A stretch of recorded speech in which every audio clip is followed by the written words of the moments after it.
Subscribe करंतु एबे हम चैनल को और प्रेस करंतु बेल आइकन को जहा द्वारा लेटेस्ट वीडियो नोटिफिकेशन आपण मानकु सर्वप्रथम मिल जिवो। नमस्कार बंधुगण आपण मानकु हम यूट्यूब चैनल को स्वागत। बंधुगण आज आम जानिबा आगामी ए 5 दिन आपणक पई किपरि कटिबो, केउ प्रकारर आगामी 5 दिन को आपण प्लानिंग करिवे, आपणकर लव लाइफ किपरि रहिबो, बिजनेस किपरि रहिबो, व्यापार किपरि रहिबो, शिक्षा स्वास्थ्य सब विषय आज आम विस्तार पूर्वक भाव जानिबा। तेणु भिडियो आग को आरंभ करने पूर्व आपन को रिक्वेस्ट, जदि आप चैनल नुआ करी चैनल को सब्सक्राइब करने पाखरे आसुवा बेल आइकन को क्लिक कर दिंतु। यह द्वारा जहाँ भी वीडियो आम आग को अपलोड करूँ तार नोटिफिकेशन आपण मानक सर्वप्रथम मिल जाव। आसतु जानिबा कि आगामी 4 दिन आपण किपरि रहिबो। सबुठारु प्रथमे जानिबा ए 4 दिन रे कोन आपणक पई पॉजिटिव रहिबा पई जाउछि। फ्रेंड्स, जदि आम कहिबा ए दिन रे कोनोसी कार्य को नहीं भल सफलता आपण को प्राप्त होबार संभावना मिलुछि।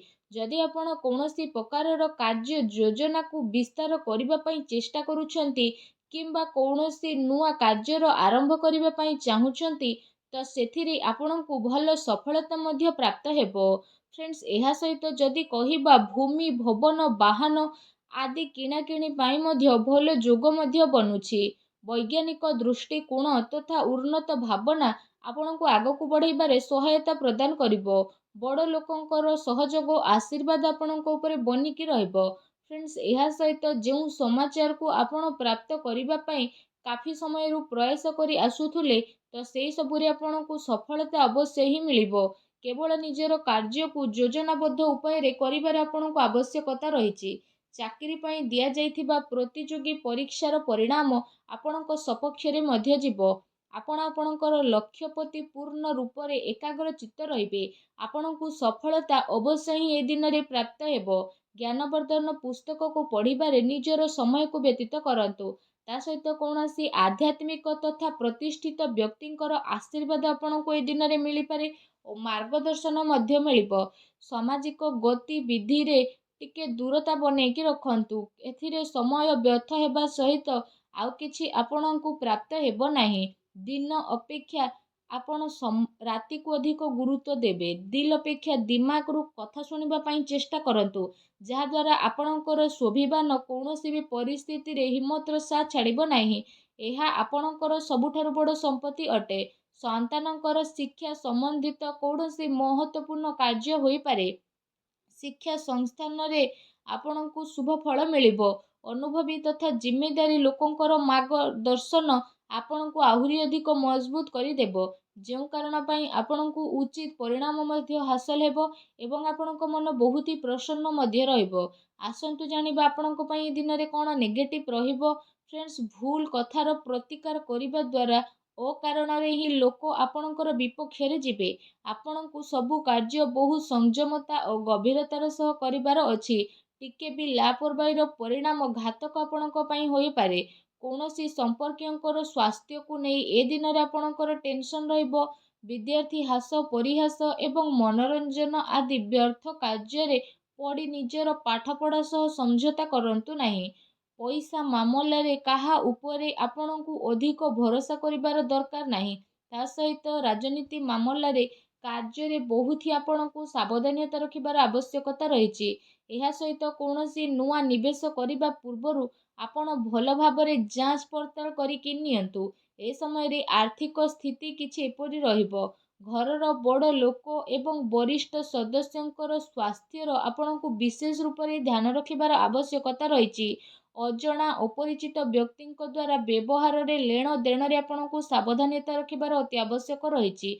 खर्च उपरे आपण नियंत्रण रखंतु। एहा द्वारा आपणक आर्थिक व्यवस्था रे काफी समय पर्यंत सुधार आसीबो। ता सहित घरर लोकंक भितरे कौनसी हल्का फुल्का मतभेदर स्थिति मध्य उत्पन्न हेबो। कौनसी संपर्कियों संबंधित कौनसी अप्रिय समाचार आपणकु विचलित मध्य करि पारे। एथिपाई आपणकु धैर्य एवं संयमता बनेई रखिबार अति आवश्यकता रहिछि। फ्रेंड्स, आसंतु जानिबा आपणकर ए दिन रे लव लाइफ किपरि रहिबो। फ्रेंड्स, जो लोक माने ए पर्यंत सिंगल अछंती तांको जीवन रे कौनसी प्यारा साथी आसी पारंती। निजर प्रेम जीवन को गभीरता देबा एवं जड़े आउ जन को बुझीबारे दिन आपणक पई अटे। ଜୀବନସାଥୀ ତଥା ପରିବାରଜନଙ୍କର ସହଯୋଗ ଆପଣଙ୍କର ଆତ୍ମବଳ ଆତ୍ମବିଶ୍ୱାସକୁ ବଢ଼େଇ ଦେବ। ଆଉ ଆପଣ ଚିନ୍ତାମୁକ୍ତ ହୋଇ ନିଜର କାର୍ଯ୍ୟ ଉପରେ ଧ୍ୟାନ ମଧ୍ୟ ଦେବେ। ଦାମ୍ପତ୍ୟ ସମ୍ବନ୍ଧରେ ମଧୁରତା ବନିକି ରହିବ। ପରିବାର ଆପଣଙ୍କର ପ୍ରାଥମିକତା ରହିବ।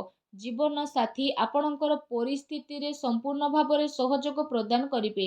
ତା ସହିତ ମାତା ପିତା ଘରର ବଡ଼ ଲୋକଙ୍କର ଆଶୀର୍ବାଦରେ ଯଦି କହିବା ଆପଣଙ୍କର ଆତ୍ମବିଶ୍ୱାସ ବନେଇକି ହିଁ ରହିବ। ଏହା ସହିତ ପରିବାରରେ ଶାନ୍ତିର ବାତାବରଣ ମଧ୍ୟ ରହିବ। ସନ୍ତାନଙ୍କର ସ୍ଥିତି ଆଉ ଅଧ୍ୟୟନ ସମ୍ବନ୍ଧିତ ଜାନକାରୀ ଅବଶ୍ୟ ନେଇକି ରୁହନ୍ତୁ। କୌଣସି ପୁରୁଣା ମିତ୍ର ମିଳିବା କାରଣରୁ ଅତି ଖୁସି ଆପଣଙ୍କୁ ଏ ଦିନରେ ପ୍ରାପ୍ତ ହେବ। ଫ୍ରେଣ୍ଡସ୍, ଆସନ୍ତୁ ଜାଣିବା ଏ ଦିନରେ ଆପଣଙ୍କର ବ୍ୟବସାୟିକ କ୍ୟାରିୟର କିପରି ରହିବ। ଏ ଦିନରେ ଆକସ୍ମିକ ଧନ ଲାଭର ପ୍ରବଳ ଯୋଗ ବନୁଛି। ପ୍ରତିସ୍ପର୍ଦ୍ଧା ଉପରେ ଏ ଦିନରେ ଆପଣ ବିଜୟ ପ୍ରାପ୍ତ କରିବେ। ନୂଆ କାର୍ଯ୍ୟ ଆରମ୍ଭ କରିବା ପାଇଁ ସମୟ ଆପଣଙ୍କ ପାଇଁ ବହୁତ ହିଁ ଭଲ ରହିବ। ତା ସହିତ କାର୍ଯ୍ୟ କ୍ଷେତ୍ରରେ କାମର ଅଧିକତା ରହିବ ଏବଂ ଦିନ ଦୌଡ଼ାଦୌଡ଼ିରେ ବ୍ୟତୀତ ହେବ। ଫ୍ରେଣ୍ଡସ୍, ଏହା ସହିତ ଆପଣ ପୂର୍ବ ସମୟରୁ ନିଜର ବ୍ୟାପାରରେ ଯାହା ବି ପରିଶ୍ରମ କରି ଆସୁଥିଲେ ତ ସେସବୁରେ ଆପଣଙ୍କୁ କାଫି ସମୟ ପର୍ଯ୍ୟନ୍ତ ସକାରାତ୍ମକ ପରିଣାମ ହାସିଲ ହେବ ତଥା କାରବାରର ବିସ୍ତାର ସମ୍ବନ୍ଧିତ ନୂଆ ଯୋଜନା ଆପଣଙ୍କର ବନିବ, ଯାହା ଆପଣଙ୍କ ପାଇଁ ଅବଶ୍ୟ ହିଁ ଲାଭଦାୟକ ଭରା ସାବ୍ୟସ୍ତ ହେବ। ବ୍ୟବସାୟରେ ନୂଆ ନୂଆ ପ୍ରୟୋଗ ଦ୍ୱାରା ଅମଳ କରିବା ଆପଣଙ୍କ ପାଇଁ ଅତି ଆବଶ୍ୟକତା ରହିଛି, କାରଣ ବର୍ତ୍ତମାନ ସ୍ଥିତି କାରଣରୁ କାର୍ଯ୍ୟନୀତିରେ ପରିବର୍ତ୍ତନର ଜରୁରୀ ରହିଛି।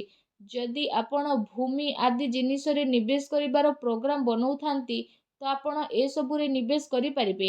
ଏ ସମୟ ଆପଣଙ୍କ ପାଇଁ କାଫି ଅନୁକୂଳ ଭରା ରହିବ, କାରଣ ଆଗକୁ ଯାଇ ଏହା ଆପଣଙ୍କୁ ବହୁତ ହି ଲାଭଦାୟକ ସିଦ୍ଧ ହେବ। ଫ୍ରେଣ୍ଡସ୍, ଆସନ୍ତୁ ଜାଣିବା ଏ ଦିନରେ ଆପଣଙ୍କର ସ୍ୱାସ୍ଥ୍ୟ କିପରି ରହିବ। ଫ୍ରେଣ୍ଡସ୍, ଏ ଦିନରେ ଆପଣ ଆପଣଙ୍କର ଶରୀରର କ୍ଷମତାକୁ ବନେଇ ରଖିବା ସହିତ ନିଜର ସବୁ କାର୍ଯ୍ୟକୁ ପୁରା ଶାରୀରିକ କ୍ଷମତାର ସହ କରିବାରେ ସଫଳ ହେବେ। ତା ସହିତ ଏ ଦିନରେ ଆପଣଙ୍କର ସ୍ୱାସ୍ଥ୍ୟ ବହୁତ ହି ଭଲ ରହିବ। ଆପଣ ନିଜକୁ ଚିନ୍ତା ମୁକ୍ତ ଏବଂ କାଫି ଊର୍ଜାବାନ ଅନୁଭବ କରିବେ। ତା ସହିତ ନିଜର ସ୍ୱାସ୍ଥ୍ୟକୁ ଆହୁରି ଅଧିକ ଭଲ ରଖିବା ପାଇଁ ଆପଣ ପ୍ରତ୍ୟେକ ଦିନ ଯୋଗ କରନ୍ତୁ, ବ୍ୟାୟାମ କରନ୍ତୁ ଏବଂ ସୁସ୍ଥ ରୁହନ୍ତୁ। ଫ୍ରେଣ୍ଡସ୍, ଆସନ୍ତୁ ଜାଣିବା ଏ ଦିନରେ ଆପଣଙ୍କ ପାଇଁ କ'ଣ ବିଶେଷ ଉପାୟ ରହିଛି। ଏ ଦିନରେ ଆପଣ ସ୍ନାନ ଆଦି କରିସାରିବା ପରେ ଭଗବାନ ସୂର୍ଯ୍ୟନାରାୟଣଙ୍କୁ ତମ୍ବାର ଢାଳରେ ଜଳାର୍ଘ୍ୟ ଅର୍ପଣ କରନ୍ତୁ। ଏହା ସହିତ ପକ୍ଷୀମାନଙ୍କୁ କିଛି ନା କିଛି ଖାଇବାକୁ ଦିଅନ୍ତୁ ଏବଂ ନିଜର ସାମର୍ଥ୍ୟ ଅନୁସାରେ ଗରିବ ଲୋକଙ୍କୁ କିଛି ନା କିଛି ଦାନ କରନ୍ତୁ। ଦେଖିବେ ଆପଣଙ୍କୁ ସଫଳତା ପ୍ରାପ୍ତ ହେବ ଏବଂ ଆପଣ ପାରୁଛନ୍ତି ଯେତେ ନିଜର କ୍ରୋଧ ଉପରେ ସବୁବେଳେ ନିୟନ୍ତ୍ରଣ ରଖିବା ପାଇଁ ଚେଷ୍ଟା କରନ୍ତୁ, ଯାହାଦ୍ୱାରା ଜୀବନର ପ୍ରତିଟି କ୍ଷେତ୍ରରେ ଆପଣଙ୍କୁ ସଫଳତା ନିହାତି ଭାବରେ ପ୍ରାପ୍ତ ହେବ। ଆଶା କରୁଛି ବନ୍ଧୁଗଣ ଆଜିର ଏହି ଛୋଟିଆ ଭିଡ଼ିଓଟି ଆପଣଙ୍କୁ ନିହାତି ଭଲ ଲାଗିଥିବ। ଯଦି ମୋର ଭିଡ଼ିଓ ଆପଣଙ୍କୁ ଭଲ ଲାଗିଥାଏ ତ ଭିଡ଼ିଓଟିକୁ ଲାଇକ୍ଟେ କରନ୍ତୁ। ଆଉ ଯଦି ଆପଣ ଚ୍ୟାନେଲରେ ନୂଆ ଆସିଛନ୍ତି ତ ଚ୍ୟାନେଲକୁ ସବସ୍କ୍ରାଇବ୍ କରିନେବା ସହ ପାଖରେ ଆସୁଥିବା ବେଲ୍ ଆଇକନ୍କୁ କ୍ଲିକ୍ କରନ୍ତୁ। ଧନ୍ୟବାଦ।